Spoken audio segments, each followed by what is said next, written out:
We're joined here at the Tampa Museum in Ybor City. I have the pleasure, as Alan from the Alan and Aaron Sports Radio Show. Today we're going to talk a little baseball, but more importantly, we're going to talk about this great museum. I'm here with Chantal Hevia, the President CEO. She'll give you the long title, but please tell her that. Hi Alan, I'm Chantal Hevia, President and CEO of the Ybor City Museum Society and the Tampa Baseball Museum at the Lopez House. Wow, yeah, that's a lot. That's a lot. Well, the Ybor City Museum Society owns the museum. Yes, so that's awesome. So that's pretty exciting.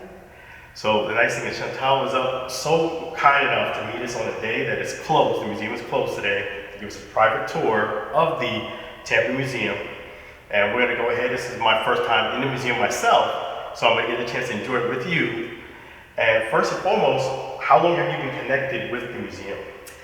Really, since the very first day we started talking about it. I've been with the Ybor City Museum Society 14 years. And just to give you a little timeline, we are Al Lopez's childhood home. Okay. But it wasn't here when we started building the museum. It came rolling down the street right outside our door here in 2013, May 15th of 2013. And it needed a lot of rehabilitation. It had not been a Lopez family for a long time. So way back then, I was still involved first by seeing the house roll down the street. Okay. And for people who don't know who Al Lopez is, please let them know a little bit about Al. Well, Al Lopez led the way for so many other players. He was the first major league player, manager, and Hall of Fame inductee from Tampa. So, you know, that started what is a very long group of people that are now major league players from this area. And we're going to talk about those, I'm sure, in a little bit. Yes, we're going to get a chance to see all the players, all the greats, you know, Hall of Famers here. And, you know, we're going to do ahead and have a great time. One of the things I wanted to also ask you about this museum is that the transport from the museum to get to the house to here, how was that process? It was interesting, to say the least. It was supposed to take about 4 to 6 hours, but they had to go under the interstate, and it was on the other side of the interstate.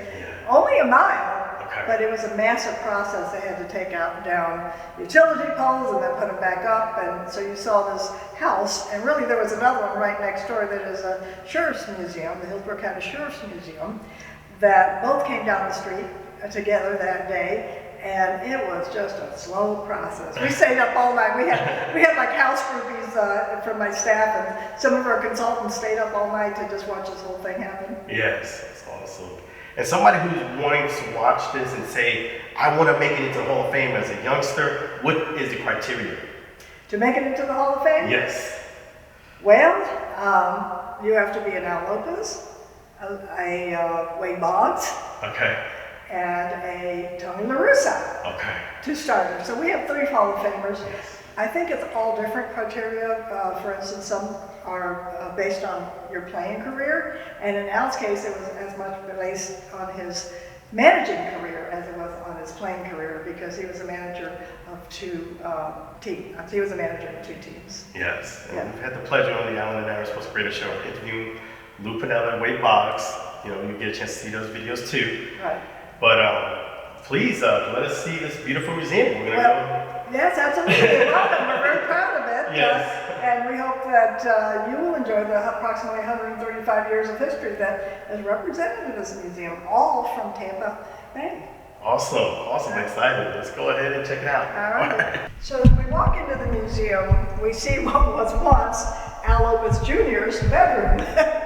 And that Al had one son, Al Jr., and this is where he slept when they lived in this house.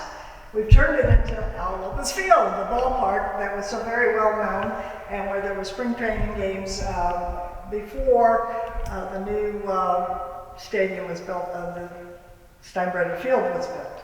So it was really kind of corner to Steinbrenner Field, and it was a very popular place for Tampanians to go to watch ball games of all sorts. Wow. And then Those are original seats signed by Al, and this is the bullpen home plate that was dug up and donated to us. All our artifacts have been donated.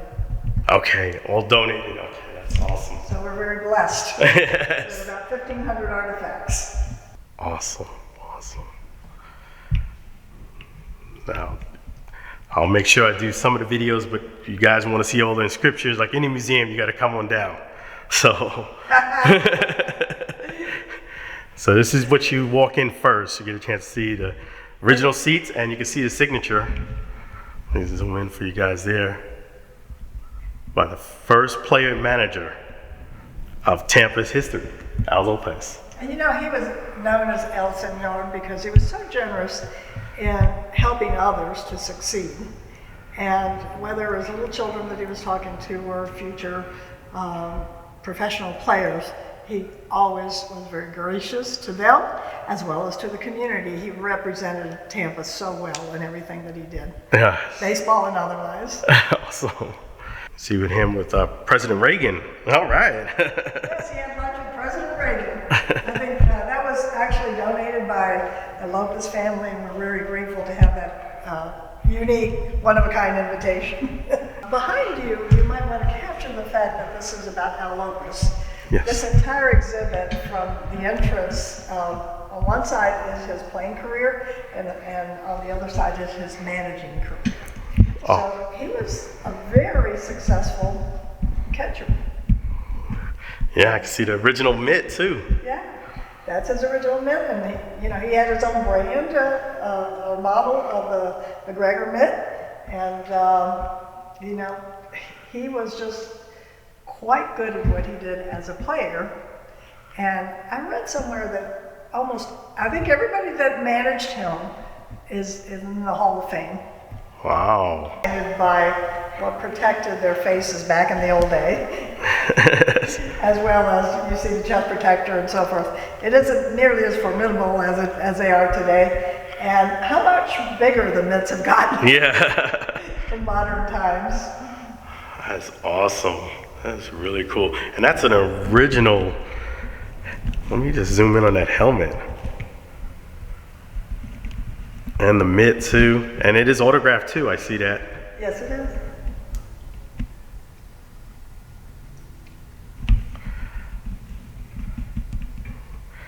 So you know it's definitely Al Lopez's house when you walk in. Yes. I would like to think so, yes. Yes. And he actually lived in this house for over 50 years according to his family, because his family rented it. They were cigar workers, and they came to Tampa from Spain. So they rented this house, and Al lived in it as a child, but later on he bought it and he raised his family in it. Wow, okay. Yeah. So he could have lived anywhere, but he lived right here in Ybor City in this little house, really. Yeah, so that's awesome. And talk about the cigars and the connection with Ybor.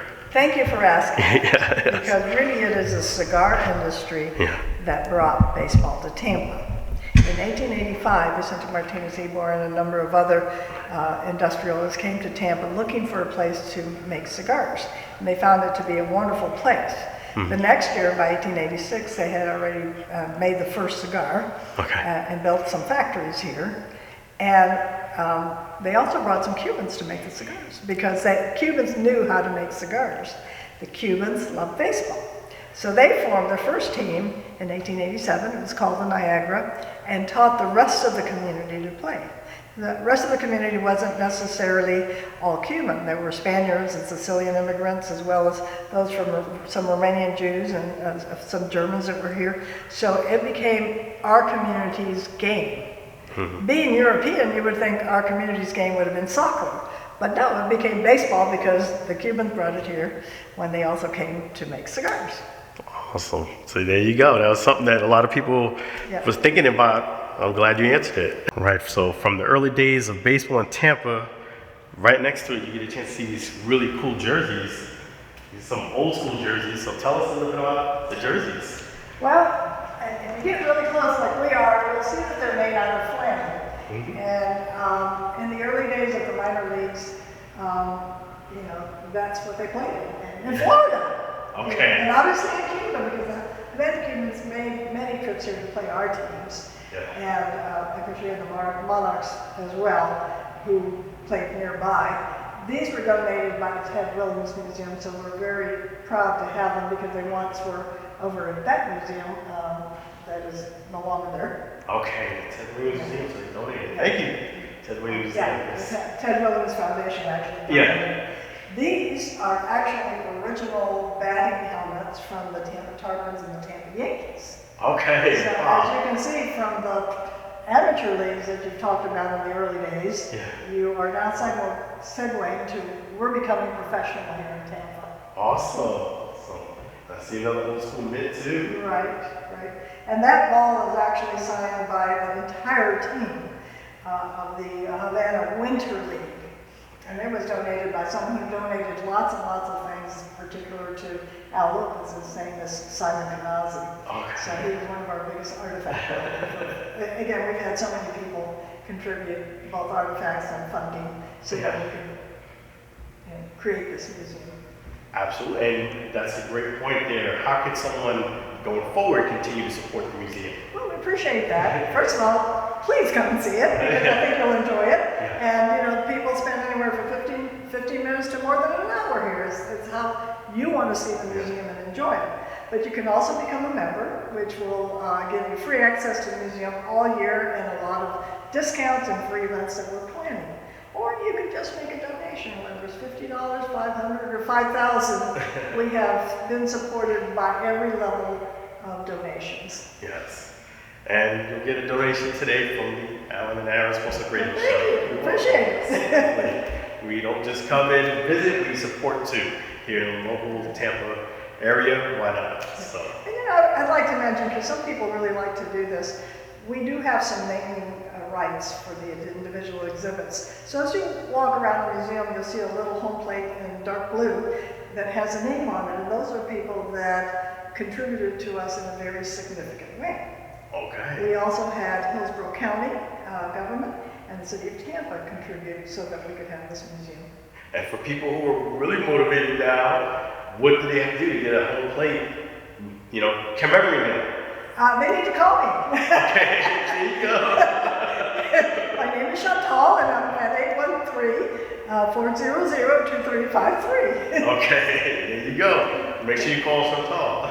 Or you can email at info@tampabaseballmuseum.org. Okay. .org. Awesome. I'll make sure that you guys have those links for those connections too. But we'll make sure that you have an opportunity to get a plate on there. That's right. A lot of people actually have a different kind of home plate. When you walked in, you probably noticed them on the sidewalk, and those are also generous supporters that purchased a home plate with their individualized message on there. So the home plates on the inside are significant donations, but the ones on the outside are probably very doable for a lot of people. Awesome. It's probably the cost of a teeny weekend trip somewhere. Okay. All right, make sure you call her for that. There we go. Here you see an entire collection of baseball cards from the 1947 Smokers. The Smokers had many different iterations starting with 1919 all the way to 1954. During that time period, the last time period, they were with the Florida International League, which a lot of aficionados will recognize. And they started out with the Florida State League in 1919. They were actually members of 4 different leagues, so you can see their iteration over time. This is a throwback jersey, but the top one is a more original one. And at one time, no surprise, one of their uniforms had a cigar with the smoke curling around. But if you look at the pictures of the early teams, all it says is Tampa. Yeah. That's all it says. But then they got a little bit fancy, but all it said originally was Tampa in block letters. It was an exciting time for baseball in Tampa. And following that time period came the Tampa Tarpons, who emerged in 1957. And they were very well known in Tampa. They played at Al Lopez Field that we saw a while ago. And, people just crowded in to see. You can see the crowds in old pictures of people just, really enjoying this team and watching them play. We had a lot of artifacts from the Tampa Tarpons because they were so popular. After that came the Tampa Yankees. And, the Tampa Yankees really have spawned all kinds of great players like Robinson Cano or Aaron Judge. People that are playing now actually cut their teeth, so to speak, with the Tampa Yankees. Now, in 2018, the Tampa Yankees decided to rename their minor league team the Tampa Tarpons, which no longer existed at that time, because they wanted to connect to the community. So that now they're called the Tarpons, not the Tampa Yankees, as they once were. Huh. Oh, that's interesting. Yeah. And you have some really cool jerseys. I love that. That's a dolphin. Right. Yeah. And as you will probably know, the new Tarpons jerseys, if you went to a Tarpons game now, the new Tarpon jerseys look very similar to the old Tarpon jersey. They tried to pick that up and when they renamed the team. And then on this side, I did notice you have some players here. The significance of the players. The two well-known players that the community knows very well are Joe Benito and Charlie Coyan. Okay. They are names that if you particular of the generation that grew up, or that your parents grew up at that time, you would recognize them. There's another name that is very well known, and is Tony Cuccinello, who was a manager of the Smokers. And of course, he's the guy with smoking the big cigar, because he did indeed love cigars. Cigars somehow still have become a part of baseball, don't you think? Yeah, I see. That's why we have a few of them strewn around the museum, and we also actually sell our own brand cigars here. Oh, wow. Okay. And that's where we met, was at the Bourbon Cigars Baseball, event. bourbon, and Cigars cigars. event. Those Yes. three things go together. Yes. It was a great event that we co-hosted in partnership with the Florida Sports Hall of Fame. Yeah. And we hope to do it again next spring. I'll be there. It was a lot of fun. It was a lot of tremendous. fun. And thank you, because you were a great part of the whole presentation. I appreciate that. Thank you. I look forward to it in the spring too. That was an amazing event. It really was. And of course, we had about at least a dozen, but a few more arrived, including Wade Boggs and Piniella, Yeah. amongst others, who came to that event and supported it Yes. by being there and signing autographs. Yep. That's right. It doesn't matter how many of those kinds of events we put together. I think fans just love to get autographs of their hometown heroes. I do. I mean, fans love it. They got a chance to mingle and interact with them. They got interviewed. And in this case, we actually had some people, not just from Tampa Bay area, but from outside of the area, because the Florida Sports Hall of Fame casts a wide net. Yes. And I understand they're going to have their Hall of Fame here in Tampa this year. Awesome. Yeah. So there's a lot of stuff going on in Tampa. Yeah. Stay connected. We're still a baseball. Tampa Bay is still a baseball area. Where we honor the major league players. Okay. These are all artifacts that have been donated by themselves or by somebody who collected them. But most of them, as you see, like John Tamargo's shirt and other things that we have, were donated by the players themselves. So they came with the originally worn things. Tried to get them to remember to sign them if we could. Yeah. One of the newest things, and really it's the only case in this area that is that belong to a current player, and we call these Pete's cleats. Okay. Okay, because Pete Alonso came in, he signed his game-worn cleats, complete with New York dirt because he plays for the Mets, and also gave us a ball and some batting gloves. So everything else in here was actually donated by MLB alumni. Okay. And so the current players are honored elsewhere. Yeah, so make sure you hold on to your stuff. Don't give it away. Yeah, you catch that ball in a game, please keep it. Okay. Someday that person might be in our museum. Yeah, that's awesome. And then we turn around here. I know that there's a special place you love, and that's one of these benches here. Well, this is our private dugout here. Okay. This is our education center. So we've been very excited that young players, we've been very excited that young children, even first graders, can enjoy this museum. It's so colorful and textural and has so many cool stuff to look at. And what we do is we take some gloves and some bats and some different things and we let them touch them. Yeah. This is what it feels like to have this mat in your hand.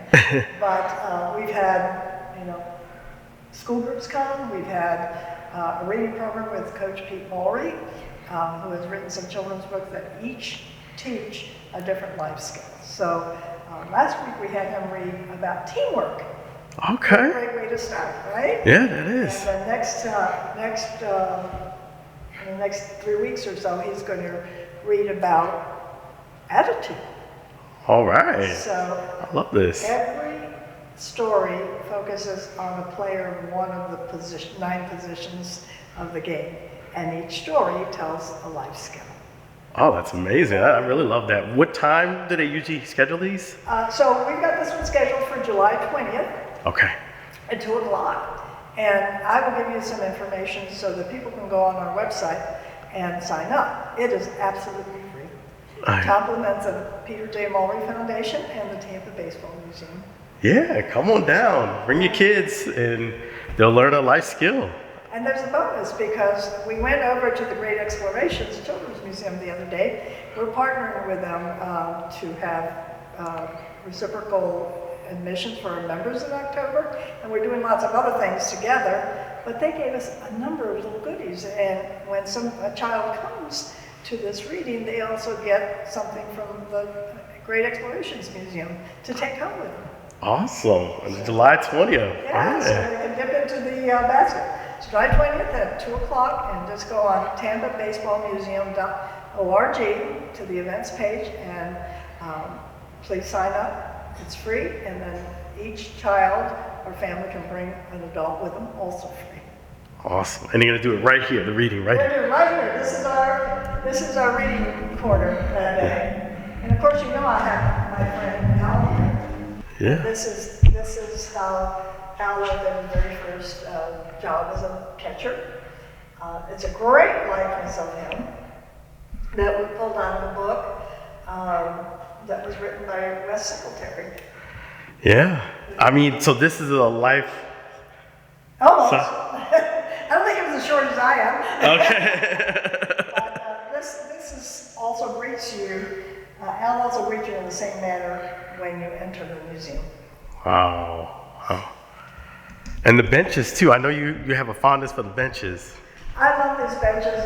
First of all, they are very authentic looking, as it was meant to be. And people do sit there, and we have some videos created by the Tampa Bay Rays called Baseball from the Beginning. There's an entire series of them. The first three of the first four used our artifacts to talk about baseball in this area. Oh, wow. Okay. So, we play those all the time in other videos for people to sit here. Sometimes the people say even more than another. They'll walk around, they'll read every word. Yeah. I'm the kind of museum goer that reads every word. I have friends that say, okay, can we go now? Yeah. They're just going to walk past. But, you can enjoy it in whatever way you want. Yes, and I'm that type of person too. Usually when I go through a museum, my family, sometimes the kids are like, all right, Papa, let's go. Because I like to read the information on the walls. I like to take it all in because you don't want to just blow them by. Everybody's got their own style, but I usually, like you, I read the words. You never know what to expect. Yeah. But when we first opened, I asked our museum manager, well, how long are people staying? And the average was 30 to 45 minutes. Okay. So we were very pleased with that. Yeah, that's I'm it. very pleased with that. That means they're looking at everything and they're enjoying the entire story. Yes, I'm enjoying it myself. You know, I'm having a great time. So this is the area. I know we got some more things to show people too. Absolutely. Yeah, actually, I think we should go over to the baseball quiz and you should take it. Okay, let's do it. Yeah. So, you know, sometimes people say an hour and a half because they get stuck over the baseball quiz. They want to beat it. Yeah. So maybe you'd like to play the quiz. I don't want to put you on the spot. Yeah, let's do it. All right, let's go. All right, so this is the baseball quiz. This is a test your knowledge, and I will give you fair warning. There's some fairly easy questions.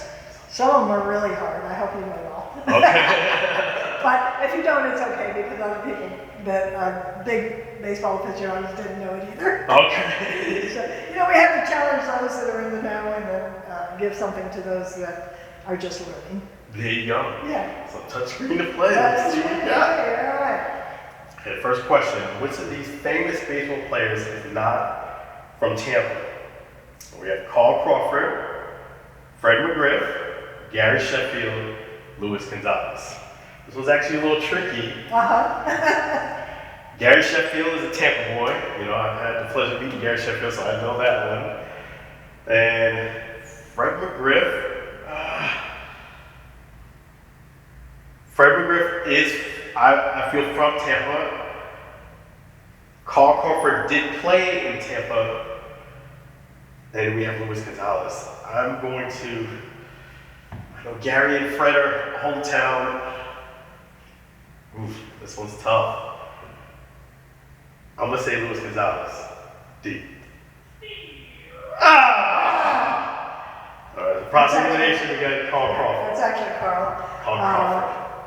Luis actually went to school with Tino Martinez, and they were both at Jefferson High School. Okay. And Pop Question was a coach. All right. So, we haven't even talked about the myriads of coaches from Little League to high school and college that have made these players help them to hone their skills. Okay. And, I mean, it really is a village that we have. A baseball village. It is. A very big one. So, And that was a trick when Carl Crawford played for the Tampa Bay Rays at the time. Yeah, sorry about that. So that was Carl Crawford was the answer. So question number 2, who is the only Tampa native to have won a World Series as both a player and a manager? Okay.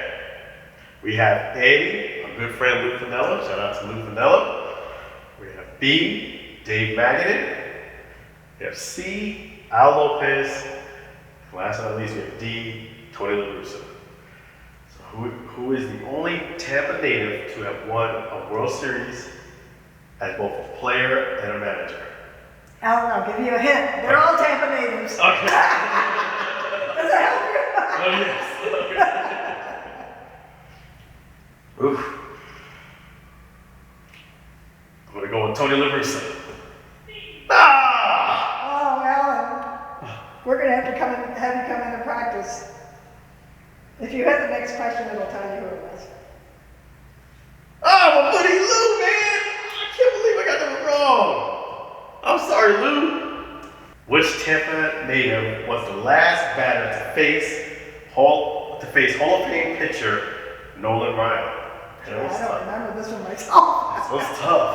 Which Tampa I think you got the hard group all of a sudden. So we have Dave Magadan, B. Carl Everett, C. Wade Boggs, and D. Derek Bell. This one I'm gonna say Carl Everett. I'm getting them all wrong. So is it strikes? So is it just like a baseball? 3 strikes, you're out. I got 3. I'm not just saying this. You really got all the hard ones. I don't know. I need practice, guys. I need practice more. Yeah. Sorry, Lou Piniella, who does deserve to be in the Hall of Fame, by the way. All right, so since we struck out on the quiz, we're going to go to spring training here. So long before we had professional teams locally, whether minor or major league, we had a tradition that came to Florida so that teams could practice during this beautiful weather. So the tradition of spring training began here in 1913 when the Chicago Cubs played at Plant Field. Okay. Yes. Okay. Plant Field, for those who might not be from Tampa, was adjacent to the University of Tampa. Okay. And that's where a lot of different things happened. Henry B. Plant came to this area at the turn of the 19th century. And he brought his railroads and his ships with him, and he built this beautiful hotel called the Tampa Bay Hotel, which is now the University of Tampa.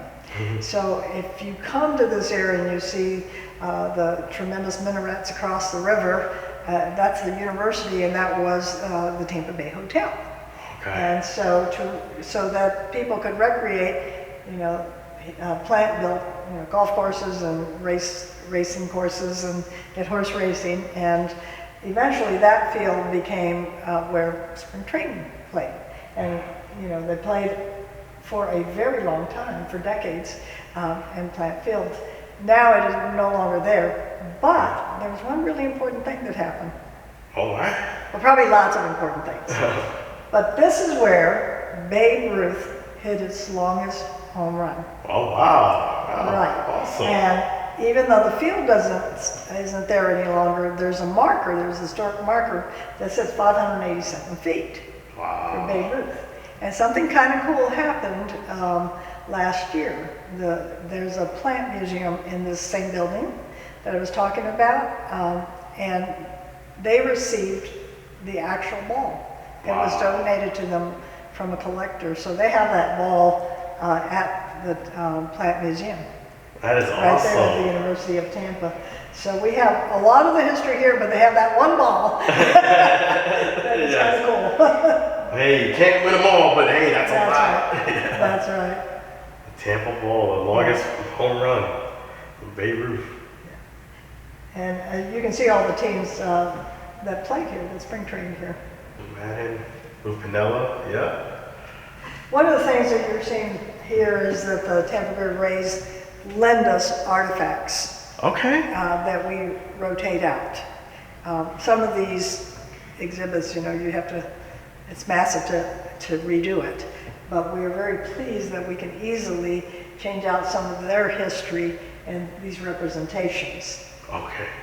So you see their managers that they had, and interesting enough, we've had 2 managers from Tampa. There have been 5 managers, major league managers from Tampa, and of those, 2 of them have managed at the Rays. One of them was Lou Piniella, and of course Kevin Cash, who was a homegrown boy.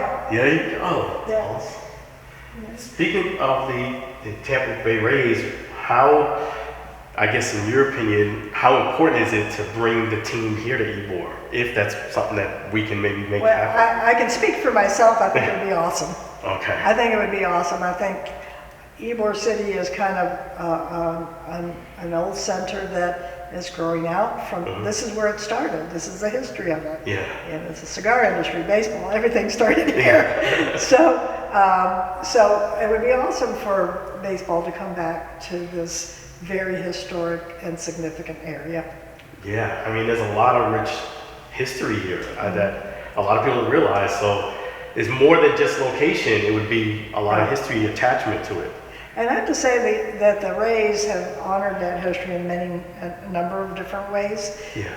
Not only have they created that series, before we even built the museum, they created that series Baseball from the Beginning that is available, I know, on YouTube and different places. If you want to know anything about the history of baseball, both here and in St. Pete, it is there. Yeah. And it includes spring training, which also occurred in St. Pete at approximately the same time, Al Lang Field.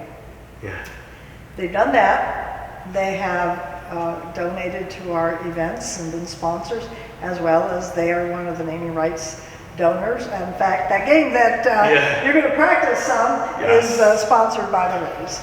Awesome. Thank you, Rays. That's awesome. So they've done that, and recently they did a video about the museum itself with Tricia Whitaker and Matt Silverman were on it, and it talks about the museum and why it's important to the community. Yeah. So we are incredibly grateful to the Rays for doing all that for us.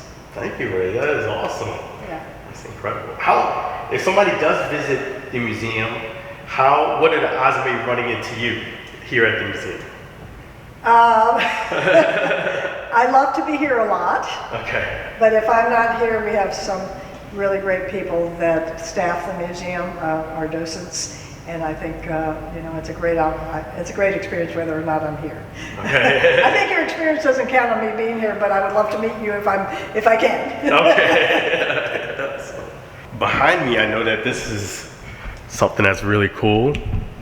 Well, I think we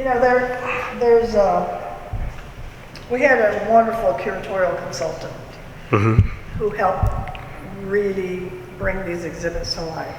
Unfortunately, she passed a few weeks ago. Her name is Deborah Guglielmo. And this has become the centerpiece of the museum due to her vision, imagination, creativity. Okay. So Frank Permuy, who won every award for high school coaching, nationally as well as locally and everything in between, had a collection of balls that he had been acquired. It was a lifelong project of his. One signed ball for every major league player from Tampa, Hillsborough County. Okay, so he wanted to give us this collection, but it was only when Deborah became involved that she sat here and she looked around, and we looked at it in different places, and then she finally said, aha, here it is. Yes. This is the story of Tampa. Yeah. 89 balls represent 89 players from Hillsborough County. They either were born here or they went to high school. A couple of them were born elsewhere, but then, like Ybor, but then he went to a local high school. There's going to be 90 soon because, as I mentioned, Alex Vallo is now the 90th ball. We just have to acquire it. Okay. So we have to move who's next to 91 because now we have one more. Yes. But what a great story. As I understand it, very few communities have anywhere near that number of professional players from their area. And, we're probably similar to New York or Los Angeles in those numbers, so I've been told. But it tells it all because every one of those players represents a ball player from Tampa. Now you look at the very top left, and of course there's Al Lopez. Yes, the first one. Yeah. And then you look two down and you see Charlie Piniella, who we talked about when he was with the Smokers. And not too far away, then we see Lou Piniella and Tony La Russa. Ken Suarez, Steve Garvey, these are all names that Tampanians in particular know.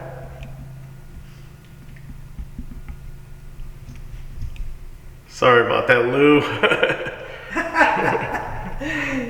And then you keep going down, you've got John Tamargo and Manny Sion, who went to Tampa Catholic, I happen to know, and Dwight Gooden, Al Pardo, Lance McCullers Sr. and Jr.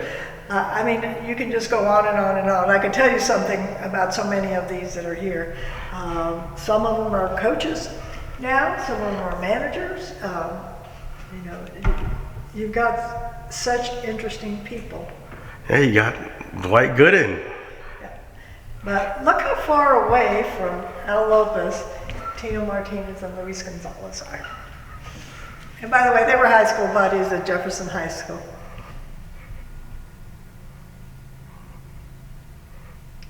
Wow. There's another player who deserves, Fred McGriff. Yeah. Gary Sheffield, right next to Kenny Rogers and Tino and Luis. What's really interesting to me is when you look at the last two rows in particularly. So the second to last row is, I can't see the year, can you tell me? Second to last row. Let me see here. Shane Robinson. 2009, is that? 2009? Yes, 2009. So when you look at the last row from 2009, 2020, Yes. and now 21, or 22 rather, look how many, 10 to a row, 20 in those years have become major league players. if you start to really analyze it, the speed at which people are becoming professional players has accelerated. Yeah. You're gonna need a new case soon. Yeah. And I believe part of that is because of the tremendous coaching we have here. Yeah. As well as and all the different programs that we have that teach children how to play. Yeah. Not the least of which begins with the Little League. We have some spectacular Little League here in this area. Yeah. And we're really pleased to interface with some of them. Yeah, so the case is growing. Yep. And again, those are all donations too. So That was one collection from Coach Frank from Wayne, who was, by the way, Kevin Cash's coach. oh yeah. Step over here. This is the So of course, we couldn't have this museum without a nod to the Rays. okay. Just as the Yankees have their minor league team here, the Rays have their major league team here. So those two are very representative of professional baseball of this area. Yeah. So of course we had to do a nod to them. I mean, their history is short. It's just a little over 20 years, but or 25 years, right? Yeah. Yeah. But they've accomplished so much in that short period of time with all the championships you've seen there. And we don't have the one from last year yet. We have to add one to it. But you can see how successful they've been in their short lifetime as a team. That's amazing. They got the program for the first game. Right. Yeah. And this is, I see another autograph. And one of the things that we were excited to receive is they went to Havana, Cuba. Wow. To play, and that was such a tradition of way back when teams would go to Havana to play, and Havana Cubans would come here to play. And as a nod to that, they gave us their shirt that was created for that, and a limited edition Tiffany's baseball. There are only 50 of those, and we've got one of them. So I was really happy that they also included some of those artifacts. Wow. And there's Lou Piniella. Yeah, Lou. Yeah, there's Lou Piniella. You got it right there. He's right there. Yeah, Lou. There you go. Here at the Outlet Aerospace Radio Show, we really are hopeful, and we're doing our best to try to see if we can get Lou into the Major League Hall of Fame. We just think that he's deserving of it. He's in here at the Tampa Museum. But we also want to get him there because, he's a winner and he deserves it. Yeah. And I have to share this with you because you haven't taken film of his artifacts. Yes, not yet, yes. Or did you? I don't know if you did or not. No, I haven't yet. We're going to get there, yeah. But the very first artifact that we received was from Lou. Wow. And I remember one was his favorite glove he used for 10 years, had a little hole in it. Okay. So that was it, and a book signed by him and some other artifacts. So it was the very first thing. So you asked, this is exciting to meet ball players and alumni. Yeah. Well, Lou came, of course, with one of his World Series rings. Wow. We wanted to learn about it over yes. at the game. And he came to our office, and that was many years ago. And he has been here for every major event we've had, including the opening, where he tossed out the first baseball. Awesome. Yeah. I definitely wanted to get your perspective on Lou Piniella's contribution to this museum and the impact it's made. Can you talk a little bit about that? Well, he also was one of really West Tampa's favorite sons. We haven't talked about West Tampa too much, but a lot of the players that we've talked about came from West Tampa. And not only was it a passion, it was the passion of the community. People would either go to games, or then when they started being on TV, they would watch them Sundays on TV. I remember family coming for family dinner, but you had to eat before the game started. Yeah. So it's been a big part of that, and he is one of the favorite sons, basically from West Tampa. Yeah. And I just think that because he succeeded, again, as a player and as a manager, that he is extremely well known in this area. We're honored to have his artifacts here that he himself donated, and that we know were some of his favorite things. Yes, that is awesome that Lou was able to contribute and to help out, and he's very supportive about the museum. Absolutely. Yes, Yeah. and you mentioned he's been to every single event. Every single event that was like a major event. Yes. Yeah. Because, obviously we have little events like readings and this and that all the time, but he's been on a panel with other players, which are really a lot of fun to hear him talk, sort of extemporaneously. Yeah. He was in here with Jason Michaels, who has also been a great supporter, and Orestes Lestrade, who, not from here, but again, he's been one of our biggest cheerleaders in this whole process. And they came here and we had just a panel of them talking to each other. Yeah. And it was hysterical, absolutely hysterical, because Lou and, I think Lou coached Orestes. And of course, Jason knows him very well. So those are the kinds of things we like to put together, to have former players and coaches and Little League leaders and so forth get together and talk about what baseball means to the people that play it, to the children that may not become professional, boys and girls, but for whom this sport is both a great learning situation. Yeah. Not only does it keep you fit, but it teaches you all kinds of skills that you can use in life. Yeah. So whether you're 5 or 6 years old or 35, you can get something out of playing baseball. And there's so many people that come here, used to play at some level, and sometimes they teach me things. They point out things to me. Like, I didn't know, you haven't taken it yet, but Jackie Robinson is in one of the murals here. Oh, wow. Because he played at Plank Field and with the Dodgers. And so he is here. I didn't catch it, but somebody came in and said, this number 42, that's, Yeah. So we love it because we learn from people and their own experiences. Yeah. When you come here, it means to you what you want it to mean, not what we want it to mean to you.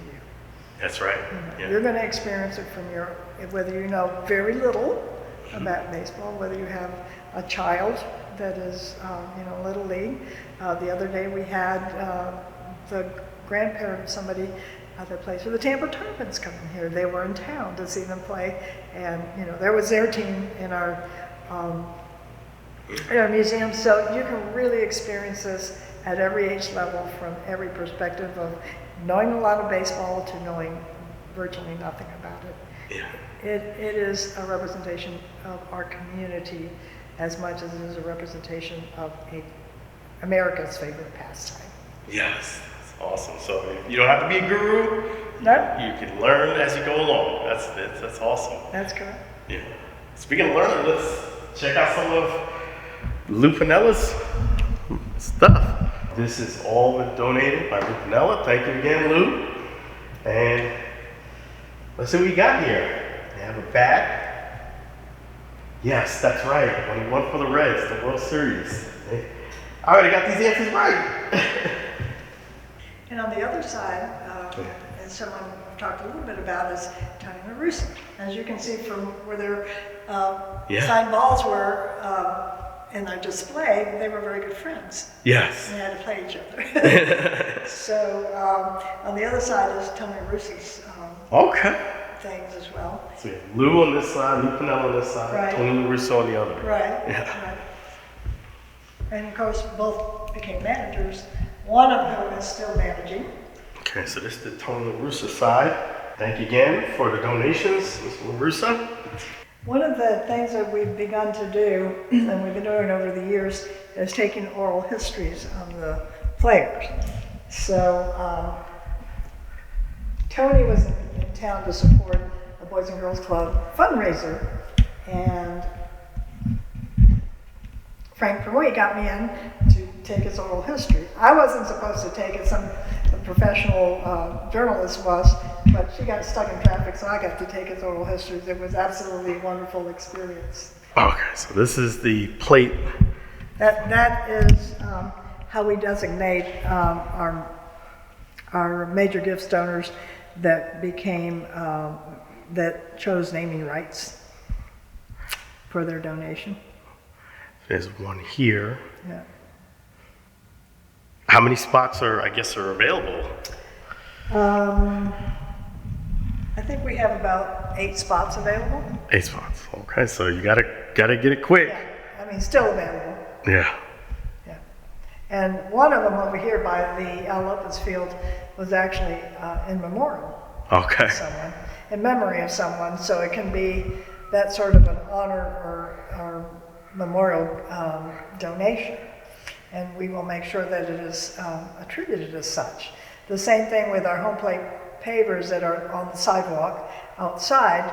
Those, a lot of people bought them to honor parents, grandparents, friends that played ball, or to do something in memory of someone or in honor of someone.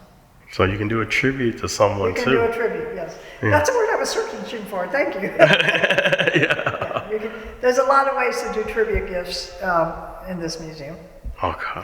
You probably have seen some banners over at the beginning. Those are also our major gifts donors who either did it in their own name or as a tribute to someone. So these are some other major donors too. So Yeah. This is an idea of what. Yeah. Different levels of giving, but they all significantly helped us to build a museum. And now that is not to say we value every single donation Yeah. of every size and every membership and every other way that people become involved, because it takes all of it. Yes, that's right. It takes all of it. It's not just the big people, writing a big check. It takes That's all of right. it. It takes everybody to contribute to keep the museum And going. I think no matter what people do, it makes them feel a part of this museum. Yeah.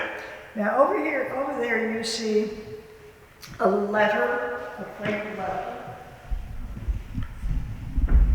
And if you want to know how this all started, there was a former councilwoman named Mary Alvarez who was very involved with the Ybor City Museum Society and on our board for many years. And she was approached by the city to take this house, to take Al Lopez's house under provision that we would make it into a museum. And of course, then we worked together to put this together, but it all started right there with the Honorable Mary Alvarez, who is also, she and her husband Manny are also supporters of the museum.